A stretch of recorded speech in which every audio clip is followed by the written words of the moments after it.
माने president BPM लागानानै माने दुरुंखौ हमथादों building लुनो तो खालामफैदों हा कुनबा बिल्डिं लुनो माने तो पुलिस देगी नहायना जोङो जोंनि बिटिआरनि मानगोनां चिफ प्रमद बर' बिथांखौ जोङो धन्यबाद होदों। जोंनि गसाइगाव ओनसोलनि मोनबा एमसिएलए समस्तियाव मोनबा सुजित नार्जारी हल बिथाङा होदों आरो बिथाङा 40टा जे जोंनि बियाब दङ 40टा बियाबावबो मोनसे मुंख्लं सुजित नार्जारीनि मुङै मोनसे अडिटोरियाम बिथाङा लुदों। बेनि थाखायनो गोसो गोरबोनिफ्राय बिथांखौ साबायखर बावदों। जोङो दिनै बावहाय गसाइगाव साब डिभिजनाव सराइबिल समस्तिनि बिराद गिदिर मोनसे कर्मी सभा मावथिफोरनि मोनसे मेल जों बेयाव लादों आरो दिनै जोङो गुमा समस्तियावबो मोनसे वार्कारफोरनि मोनसे मिट बाव लादों। मानो होनोबा जोंनि गसाइगाव साब डिभिजनाव बा गसाइगाव इउपिपिएल डिस्ट्रिक्टनि गेजेराव मोनबा समस्ति दं। मोनबा समस्तियाव मोनबाबो इउपिपिएलआ देरहानो थांगासिनो दङ। मोनबा समस्तिबो देरहानानै जोङो प्रमद बर' सारनो मोनसे गिफ्ट होनो नागिरदों आरो मोनबा समस्तिखौबो देरहानाया जोंना खाथां जाबाय फाइनाल जाबाय।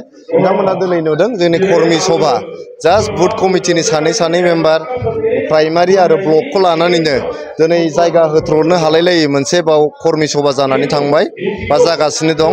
बेवहाय दिनै जोंनि हानजानि दैदेनगिरि मानगोनां खाम्फा बरगयारी, जोंनि बिटिआरनि इएम मानगोनां राकेश ब्रह्म बिथां, जोंनि इउपिपिएल हानजानि गायसनगिरि आफादगिरि श्रीजुत उरखावगोरा ब्रह्म सार बिथाङा नुजाफैदों।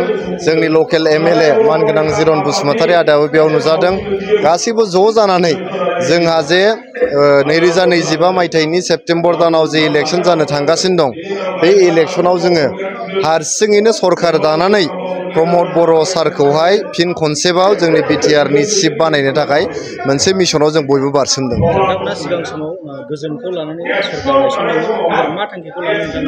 जिहेतु जोङो गोजोनखौ गायसननो हाबाय थांनाय बोसोरब्रै खावसेयाव जोंनि बड'लेण्ड ओनसोलाव 40-50 बोसोरनि जे जोंहा दाङाबाजिनि जेंना, दावराव दावसिनि जेंना, बमा बारुदनि जेंना, सिलाइनि जेंना, सिउरिया हान्जानि जेंना गासैखौबो फोजोबजोबनानै न' सावनायनि जेंना, रिलिफ केम्पआव थानायनि जेंना, गावजों गाव होसोलायनाय बुथारलायनायनि जेंना गासैबो जेंनाफोरखौ सुस्रांजोबनानै गोजोन गायसननानै 4 खावसे बोसोर सरकार सालायबाय।